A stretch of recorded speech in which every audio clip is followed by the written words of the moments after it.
Our question today is brought to you by Arbor Crowd. Check them out for commercial real estate crowdfunding. And our question is, Michael, should estoppels from tenants be a requirement or a contingency in a contract? Now, of course, the estoppels are the agreements that the tenants sign to confirm their lease is accurate, it's current, the payments are current, the landlord doesn't owe them anything. There's no agreements with the landlord that aren't covered in the lease. And the buyers like to have these, if there's a new lender involved, typically they like to see, because in an income property, you are buying the leases, you are buying the income stream. And these leases do control the property, so you need to make sure that you understand that. Now, should they be a requirement or a contingency? I think you want to look at that individually with each client and each situation, and the contract has a requirement for tenant estoppel.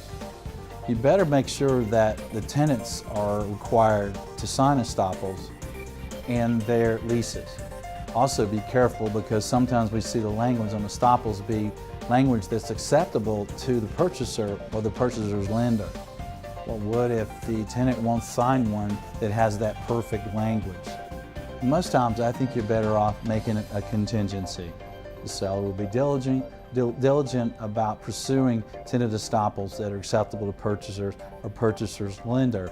However, in the event the seller is not able to get estoppel signed to the purchaser's liking, that the purchaser's options are either to close with what the seller has or doesn't have, or to cancel the contract and get their earnest money back.